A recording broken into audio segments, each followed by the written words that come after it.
Straight of Hormuz, Bharat की जहाज, Iran का फैसला और दुनिया की रणनीति। दोस्तों जरा सोचिए, दुनिया का सबसे खतरनाक इलाकों में से एक इलाका स्ट्रेट ऑफ हॉर्मुज, जहां हर वक्त युद्ध का खतरा मंडराता रहता है, जहां अमेरिका, इजराइल और ईरान के बीच तनाव चरम पर है अभी के टाइम पर। और उसी रास्ते से गुजर रहे भारतीय दो जहाज। पूरी दुनिया की निगाहें टिकी हुई थी कि आखिर होगा क्या ईरान इन जहाज़ों को रोक लेगा या मार गिराएगा? क्या कोई बड़ा विवाद खड़ा होगा?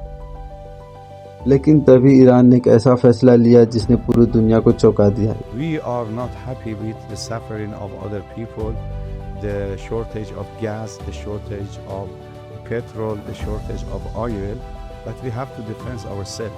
Actually, Iran from the beginning also didn't want to have any conflict in this strait.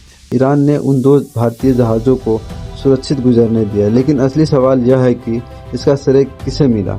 क्या भारत के प्रधानमंत्री नरेंद्र मोदी की कूटनीति थी? क्या यह विदेश मंत्री एस जयशंकर की रणनीति थी, या फिर इसके पीछे कोई और ताकत थी? बल्कि ऐसा कुछ भी नहीं, सिर्फ और सिर्फ भारतीय जनता की ताकत थी, क्योंकि भारतीय जनता ने ईरान के समर्थन में वहां हो रहे हमलों को विरोध किया है और वहां ईरान का समर्थन दिया।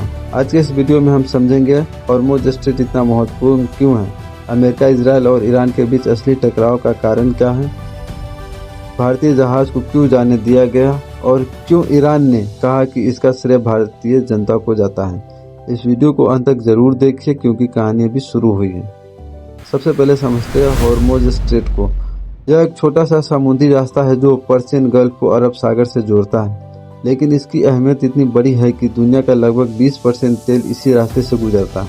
अगर यह रास्ता कभी बंद हो जाए तो दुनिया भर में तेल की कीमतें आसमान छू सकती है। इसी वजह से अमेरिका हमेशा यहाँ अपनी नौसेना रखता है। ईरान इस रास्ते पर अपना नियंत्रण बनाए रखना चाहता है और दुनिया के बड़े देश लगातार इस पर नजर रखते हैं। और इसी रास्ते से गुजर रहे थे भारत के दो जहाज। अमेरिका, इजराइल और ईरान का टकराव आखिर क्यों पनप रहा है? अब सवाल उठता है, आखिर यह तनाव क्यों है? इसके पीछे कई सालों का इतिहास रहा है।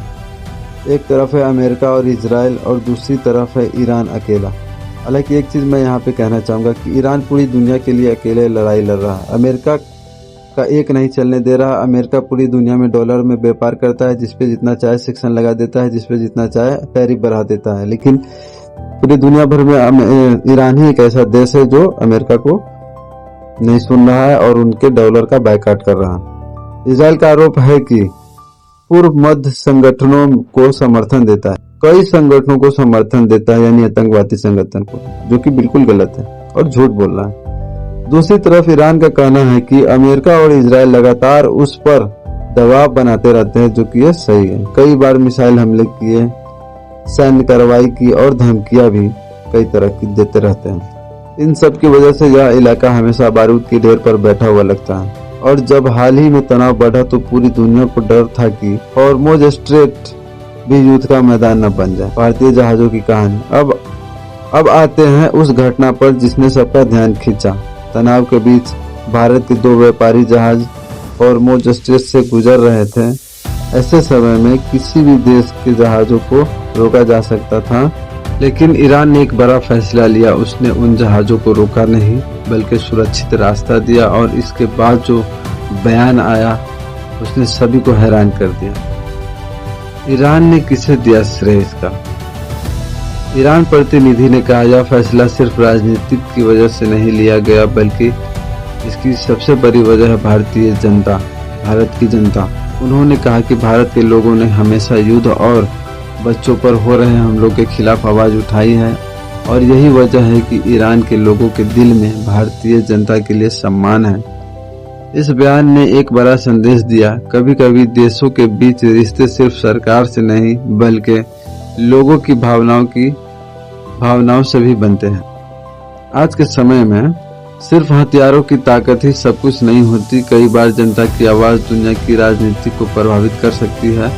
भारत एक ऐसा देश है जिसकी आबादी 140 करोड़ से ज्यादा है, और जब इतनी बड़ी आबादी किसी मुद्दे पर अपना आवाज उठाती है तो उसका असर पूरी दुनिया भर तक इसका असर दुनिया तक पहुंचता है।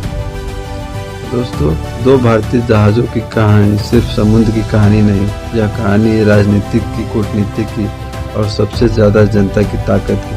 क्योंकि कई बार इतिहास यह दिखाता है कि सरकारें फैसले लेती है लेकिन उन फैसलों के पीछे जनता की भावना छुपी होती है। अब सवाल आपसे है, क्या आपको लगता है कि दुनिया की राजनीति में जनता की आवाज़ सच में फर्क डालती है? कमेंट में ज़रूर बताएं। अगर वीडियो पसंद आए तो लाइक, शेयर और चैनल को सब्सक्राइब करना मत भूलिए। हम मिलेंगे अगली वीडियो में एक और दिलचस्प कहानी के साथ। जय हिंद।